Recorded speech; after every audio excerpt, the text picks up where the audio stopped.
দীর্ঘ ৪৭ বছর ধরে দুর্গন্ধ আর আবর্জনার ভাগাড় ছিল জায়গাটি। এলাকাবাসীর কাছে যা ছিল ভোগান্তির প্রতীক। রংপুরের মিঠাপুকুরে উপজেলা প্রশাসনের উদ্যোগে এবার সেই পরিত্যক্ত স্থান পরিষ্কার করে গড়ে তোলা হচ্ছে ছিন্নমূল ও অসহায় ক্ষুদ্র ব্যবসায়ীদের জন্য দোকান। তবে উন্নয়ন প্রকল্পটি ঘিরে সামাজিক যোগাযোগ মাধ্যমে ছড়ানো হয়েছে নানা গুজবও।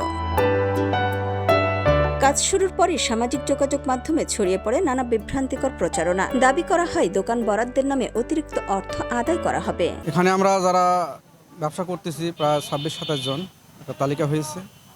তো আমরা ব্যবসা যারা করতেছি প্রায় অধিকাংশই আর কি বাড়ি ভিটা নাই, অনেকের আবার আবাদি জমি নাই, খুব হতদরিদ্র। আমরা কোনো রকম পলিথিন টিন শেড দিয়ে ব্যবসা করছিলাম। তো পরিবেশ সুন্দর করার জন্য টিউনো স্যার উদ্যোগ নিয়েছে যে একই ডিজাইনের একই মডেলের এল সিস্টেম মার্কেট হবে। তো প্রস্তাবে আমরা স্বাগত জানাইছি। তো অলরেডি কার্যক্রম শুরু হয়ে গেছে। এখন কথা একটা শোনা যাচ্ছে ৩ লাখ ৪ লাখ ৫ লাখ টাকা নেবে, তোরা কি পারবেন? তখন আমরা লম্বা নিঃশ্বাস ছেড়ে বলি সর্বনাশ, আমরা তো অনেকেই ভূমিহীন, অনেকে আবার আবাদেই নাই, এই পান বেচিয়ে চা বেচিয়ে খাই, আবার ৪-৫ লাখ টাকা কোথায় থেকে দেবো?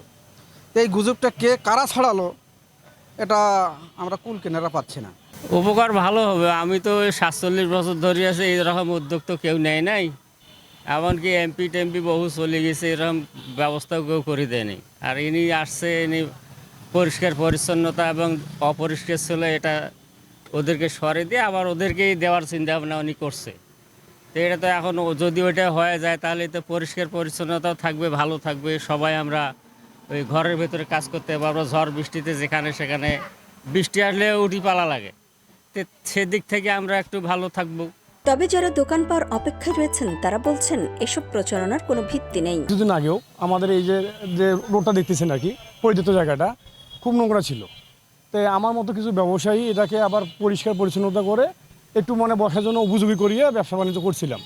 কিন্তু তাতে একদিন স্যার আমাদের সাধারণ মিটিং দিয়ে বললো যে ভাই আপনাদের মিঠাপুকুর, এটা উপজেলাটাও আপনাদের, তো আপনারা যে উপজেলার বাইরে যে পরিত্যক্ত অবস্থায় আছেন, যে নোংরা আবর্জনা, তো এগুলো যদি আমি সরিয়ে ফেলে আপনাদেরকে একেবারে বসার একটা উপযোগী করে দিই তাতে কেমন হয়?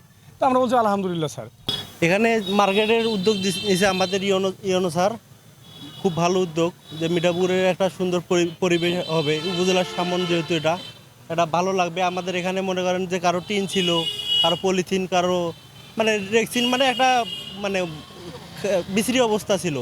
স্যার উদ্যোগটা নিয়ে বলছে যে একটা জানা উপজেলার সামনে একটা আমি উদ্যোগ নিচ্ছি, সেটাতে আমরা সবাই সদয় জ্ঞাপন করছি। স্যার আমাদের কাছে ঠিক কোনো টাকা পয়সা নেয় নাই, টাকা পয়সার কথা বলেও নাই, কোনো কিছু চায়ও নাই।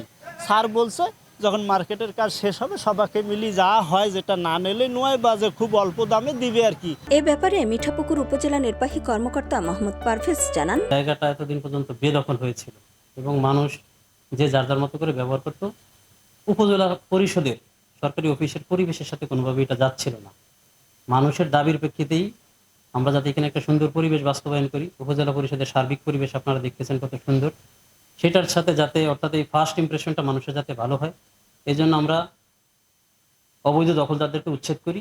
এবং এইখানে আমাদের উপজেলা পরিষদ মাসিক মিটিংয়ের একটা সমন্বয় সভায় উঠে যে জায়গাটা আমরা উচ্ছেদ করার পরে কি করব, সেখানে আমাদের মাননীয় সংসদ সদস্য, সমস্ত রাজনৈতিক নেতৃবৃন্দ, সমন্বয় সভার সকল সদস্য সার্বিকভাবে সবার সর্বসম্মতিক্রমে একটা সিদ্ধান্ত হয় যে এইখানে আমরা অস্থায়ী ভিত্তিতে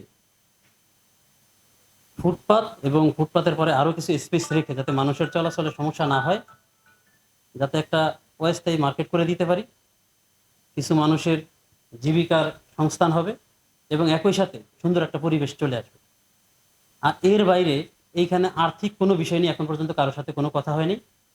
আর্থিক বিষয়টা পরবর্তী মিটিংয়ে আমাদের অর্থাৎ নির্মাণ কাজ অনেকখানি এগিয়ে গেলে মিটিংয়ের সিদ্ধান্ত অনুযায়ী আমরা মানুষের সাথে কথা বলবো। ময়লার ভাগাড় থেকে কর্মসংস্থানের নতুন ঠিকানা, এমন উদ্যোগ যেমন বদলে দিচ্ছে এলাকার পরিবেশ, তেমনি ছিন্নমূল মানুষের জীবনেও জাগাচ্ছে নতুন সম্ভাবনার স্বপ্ন। এখন স্বচ্ছভাবে দোকান বরাদ্দ সম্পন্ন হওয়ার দিকেই তাকিয়ে স্থানীয়রা। নিউজ ডেস্ক, সোনালী নিউজ।